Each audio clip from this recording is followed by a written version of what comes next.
Bienvenue à la grande édition de Rwanda TV. Tout de suite, les grands titres.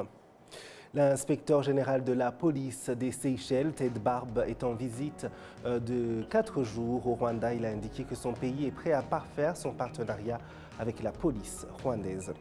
Les personnes en situation de handicap au Rwanda saluent leur pleine intégration dans la société rwandaise, ce qui leur permet de contribuer au développement du pays. Témoignage dans cette grande édition. Et à l'étranger, les intenses frappes israéliennes contre Hezbollah ont fait environ 500 morts lundi, selon les autorités de ce pays.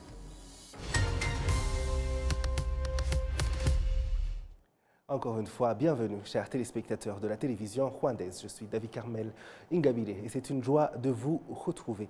Je vous le disais en titre, l'inspecteur général de la police de Seychelles, Ted Barbe, indique que son pays est prêt à parfaire son partenariat avec la police du Rwanda, surtout en ce qui concerne les activités de lutte contre la distribution de drogue dans ce pays. Indication faite ce mardi, au premier jour de sa visite de 4 jours au Rwanda. Kassim Youssouf nous fait le point. L'inspecteur général de la police des Seychelles, le commissaire général Ted Barbe, a été reçu au quartier général de la police nationale du Rwanda à Kacyiru par son homologue, l'inspecteur général de police, le commissaire général Félix Namuhoranye. Leurs entretiens se sont focalisés sur les mesures dont la finalité est le renforcement de la coopération et la collaboration dans différentes activités de 2 organes de police. L'inspecteur général de la police des Seychelles, le commissaire Ted Barbe, a fait savoir qu'en plus du partenariat existant entre les 2 organes de police, ils sont prêts à collaborer avec le Rwanda en ce qui concerne le partage d'opinions sur la manière par laquelle les Seychelles procéderaient pour éliminer définitivement la consommation et la distribution des drogues. En plus de la coopération dans le domaine militaire, le Rwanda et les Seychelles entretiennent des relations particulières qui ont entraîné la signature des accords de coopération dans divers domaines dont le tourisme, la technologie, l'investissement et l'éducation. Cette coopération a en outre été récemment renforcée par les chefs d'État de 2 pays et le mois dernier, le président Wavel Ramkalawan a par ailleurs participé à la cérémonie d'investiture du président de la République, Paul Kagame. Le chef d'état-major interarmé, le général Mubarak Muganga, a lui reçu ce mardi à l'état-major des forces rwandaises de défense son homologue des Seychelles, le brigadier Michael Rosette, en visite de travail au Rwanda. Le brigadier Michael Rosette s'est entretenu avec le ministre de la Défense Juvenal Marizamunda, qui lui a notamment parlé du processus de consolidation des forces rwandaises de défense. Les 2 personnalités ont également échangé sur le renforcement de la coopération des forces armées de 2 pays dans le domaine de la sécurité pour le renforcement de leurs capacités. Le brigadier Michael Rosette a indiqué que la raison de sa visite au Rwanda est de renforcer la coopération militaire entre le Rwanda et les Seychelles et d'examiner le meilleur moyen de mettre en application les accords de coopération en matière militaire signés l'année dernière, en se focalisant surtout sur le renforcement des capacités des forces armées de 2 pays par l'intermédiaire de formations.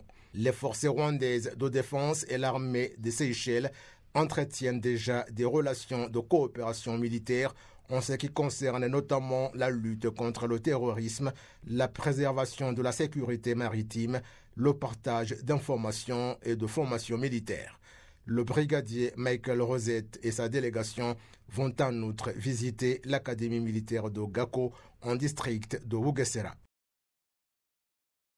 Suivez la grande édition sur Rwanda TV. Je vous l'ai dit en titre, les personnes en situation de handicap au Rwanda saluent leur pleine intégration dans la société rwandaise, ce qui leur permet de contribuer au développement du pays. C'est le cas d'un jeune handicapé qui excelle dans la manipulation des outils informatiques et d'une jeune dame non-voyante qui enseigne à des élèves sans handicap.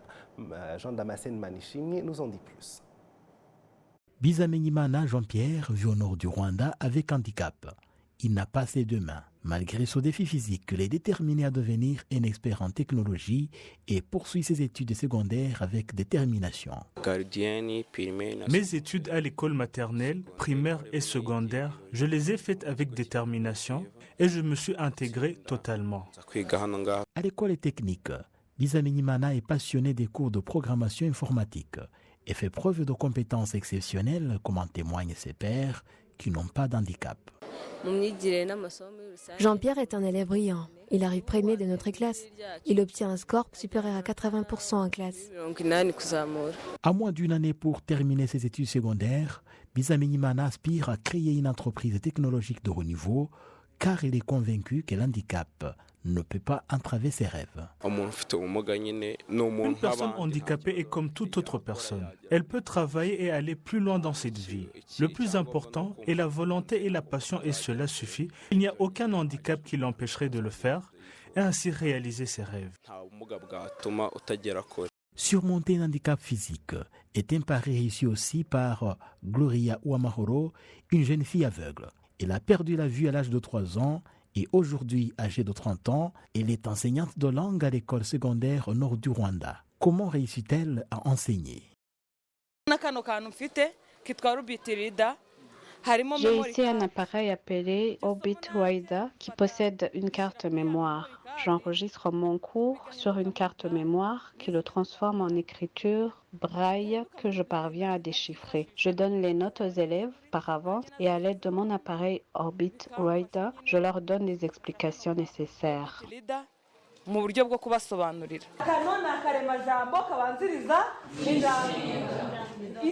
Les élèves de Gloria Ouamahoro apprécient son assiduité au travail et n'éprouvent aucune difficulté à suivre ses cours. Nous maîtrisons son cours facilement car nous nous sentons à l'aise avec elle et elle nous fournit toutes les explications nécessaires au cours.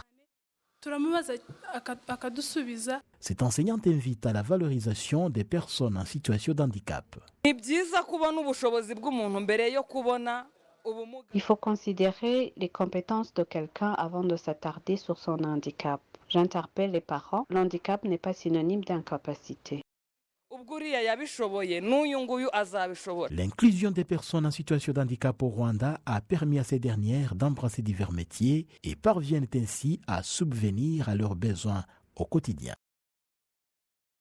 Jean Damascène, à Kigali se tient depuis hier lundi la 2e conférence sur la science, la technologie et l'innovation qui a pour objectif de servir de plateforme aux chercheurs et praticiens afin de présenter leurs travaux dans les domaines de la promotion d'une agriculture résiliente au changement climatique en vue d'améliorer la sécurité alimentaire et la nutrition. Un reportage d'Amandine Ndikumasabo. Cette 2e conférence a pour thème la promotion d'une agriculture résiliente au climat à travers la science, la technologie et l'innovation pour améliorer la sécurité alimentaire et la nutrition. Il s'agit d'une conférence qui rassemble les participants en provenance de 22 pays. Le ministre rwandais de l'Agriculture et des Ressources animales, honorable Ildefonse Musafiri, à l'occasion de l'ouverture officielle de cette conférence, a exhorté les participants à rester concentrés sur la prise en considération des résultats de cette conférence pour les traduire en solutions concrètes. Ce qu'on fait, on reteste et ça, si c'est bon, on commence à mettre en pratique. Parce que nous avons des structures, nous avons notre ministère, notre agence d'implémentation, nous sommes prêts pour mettre en pratique tout ce qui est utile, tout ce qui est jugé efficace et le système est là pour le processus. Si on doit acheter, si on doit contribuer, si on doit donner comme subvention, c'est automatique. Aussi longtemps que ça contribue à l'augmentation de la production agricole et élevage, nous avons décidé pour l'adopter sans tarder.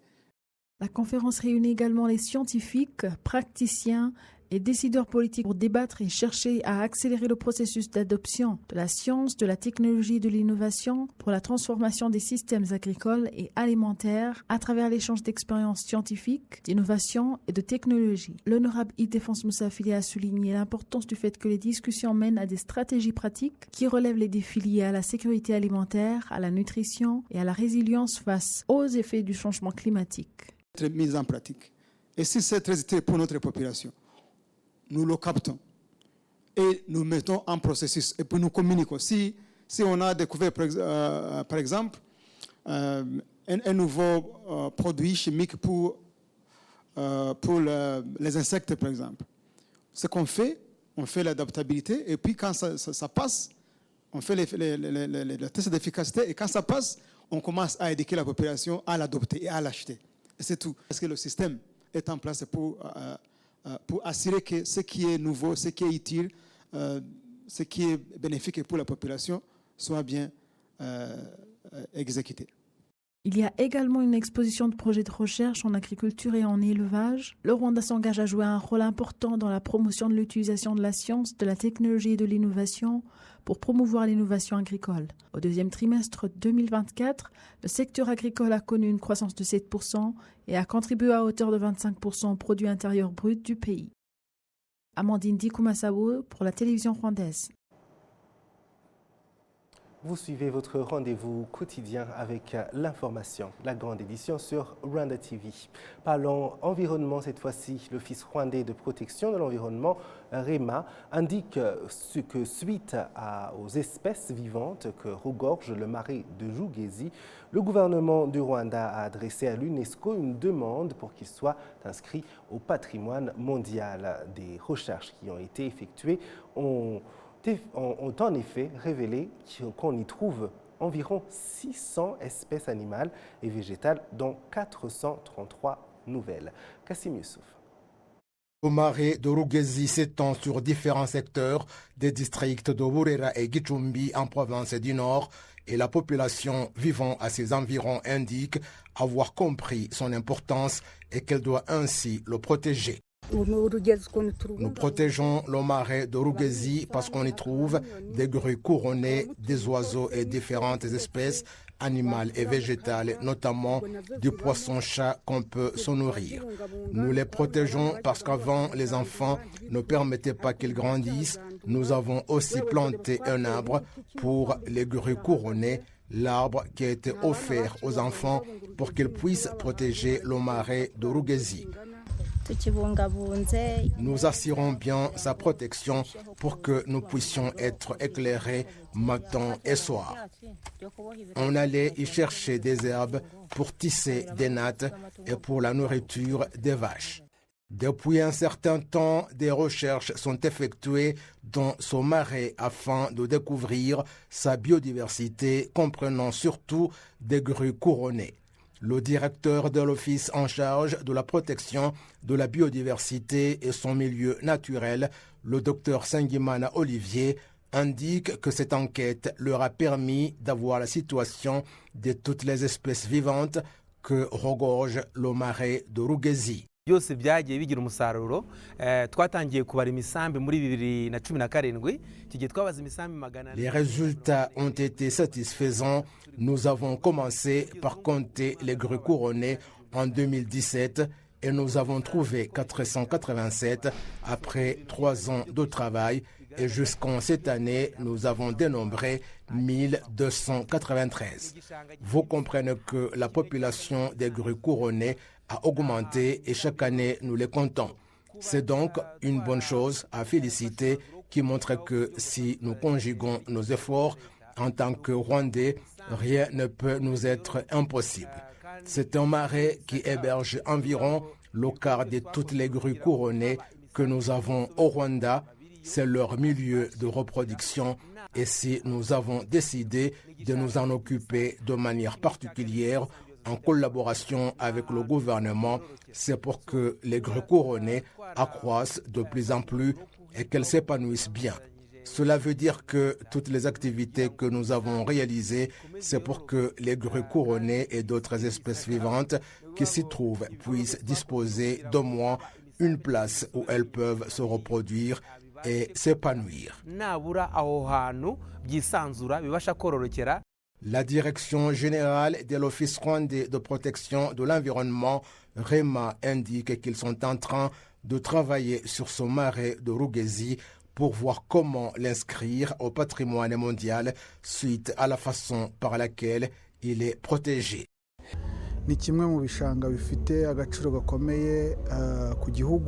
C'est l'un des marais qui revêtent une grande importance pour le pays, tant en ce qui concerne la préservation de la biodiversité ou qu'il donne de l'eau dont on pourrait se servir pour la production de l'électricité. C'est pour cette raison que le pays a décidé de l'inscrire au patrimoine mondial où le marais de Rugezi est connu comme réserve naturelle au niveau mondial. Cela est donc pour nous un devoir de le protéger davantage tout en poursuivant nos recherches pour découvrir ce qu'il contient, parce que plus on protège le marais, plus la biodiversité augmente. Le marais de Rugezi s'étend sur 6730 hectares à travers 8 secteurs et constitue à lui seul la source de 4 centrales électriques. Le Rwanda est cité comme un pays modèle dans la lutte contre la possession et la prolifération d'armes illégale d'armes légères. Indication faite ce lundi à l'école de police de Gishari où il y avait le lancement de l'activité de sensibilisation et de formation sur la lutte contre cette possession et prolifération illégale d'armes légères. Des armes légères en possession illégale constituent un défi majeur auquel le continent africain est confronté suite essentiellement à la présence des groupes armés sur le continent. Le ministère de la Sécurité intérieure, conjointement avec le Centre régional des armes légères REXA, organise depuis ce lundi une formation à l'intention des agents de police, des membres des forces rwandaises de défense, RDF, des agents des services de renseignement, des agents de l'Office rwandais d'investigation et des agents du service correctionnel du Rwanda. Le Centre régional des armes légères, REXA, indique que ce problème est préoccupant en Afrique, surtout qu'on y dénombre 100 millions d'armes légères en possession illégale. Le secrétaire exécutif de ce centre, Betinji Jean-Pierre, indique que le Rwanda est un bon exemple dans la lutte contre ce problème. Moi, je trouve que le Rwanda est un pays modèle en matière de contrôle et de gestion des armes. Pourquoi? Parce que déjà, le Rwanda a marqué presque toutes les armes qui sont en détention par les forces de défense et de sécurité. En matière de marquage, toutes les armes qui entrent au Rwanda sont marquées. Et ça facilite déjà la traçabilité. Et le Rwanda procède de manière un peu régulière à l'élimination des stocks qui sont obsolètes, c'est-à-dire des excédents qui ne sont pas utiles. On les élimine pour que ça ne soit pas une menace pour la stabilité du pays. Et tout ça, ce sont des acquis qui, pour nous, en tant que centre régional, nous permettent de montrer aussi aux autres États de coopérer avec les bonnes pratiques, d'utiliser les bonnes pratiques qui sont en cours de mise en œuvre ici au Rwanda afin de renforcer leurs capacités. Parce que l'esprit du protocole de Nairobi, c'est de travailler ensemble pour la même cause, c'est-à-dire créer les conditions favorables, la stabilité dans notre région afin de permettre l'émergence de notre continent.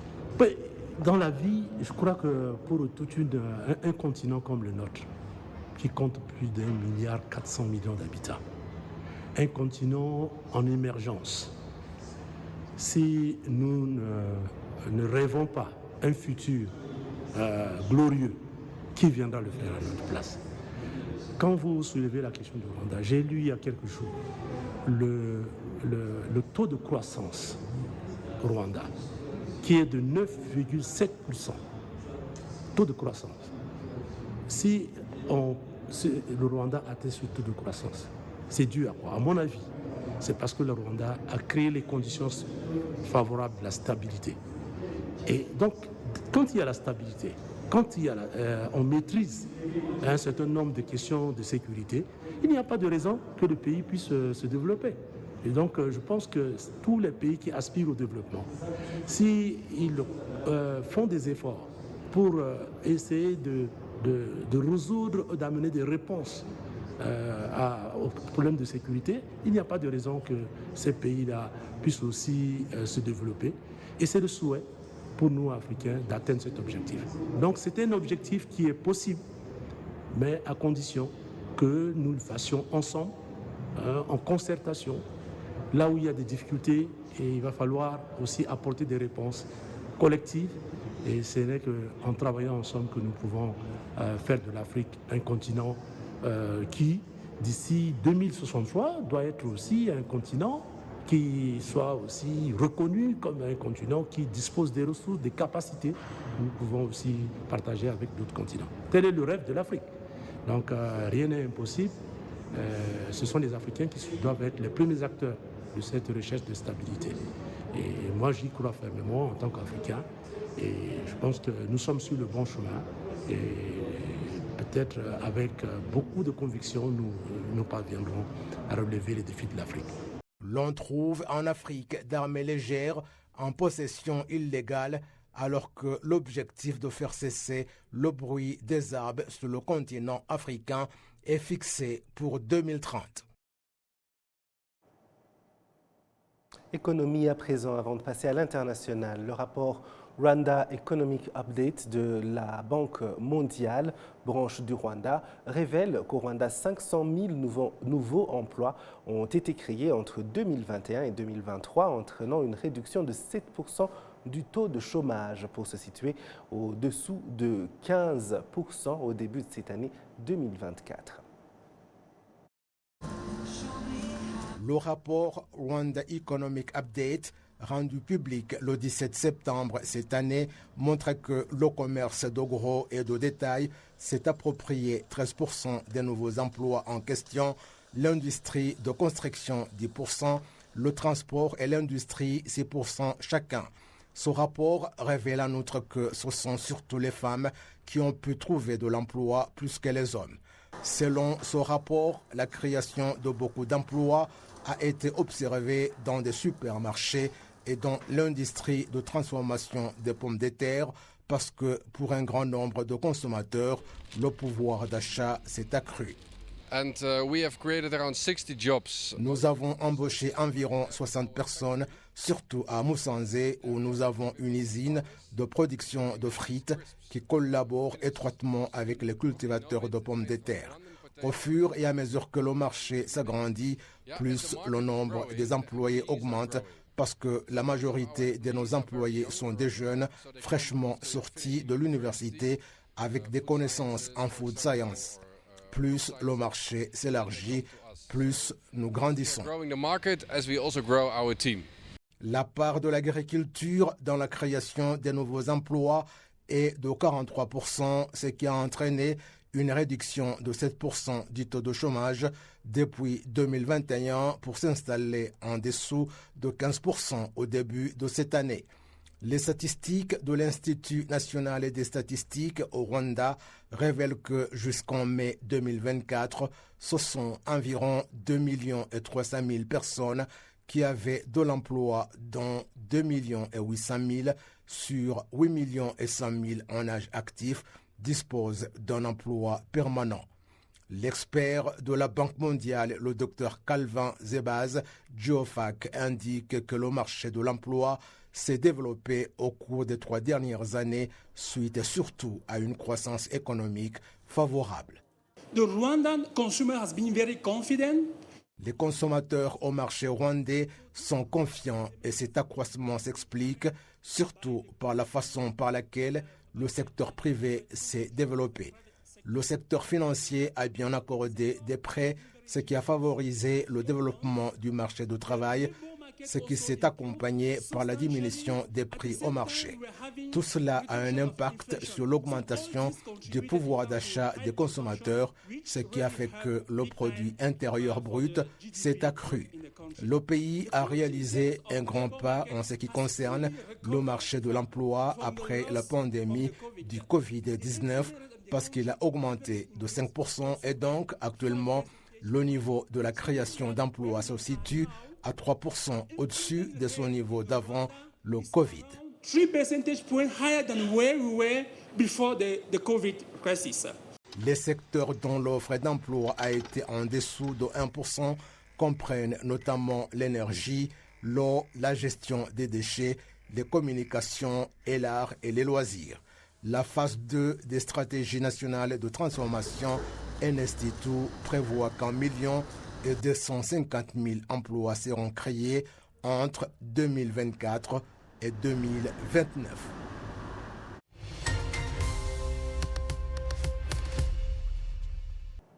Et voilà, c'est tout pour ce journal. Merci de nous avoir suivis. Je remercie toute l'équipe qui m'a aidé à le préparer.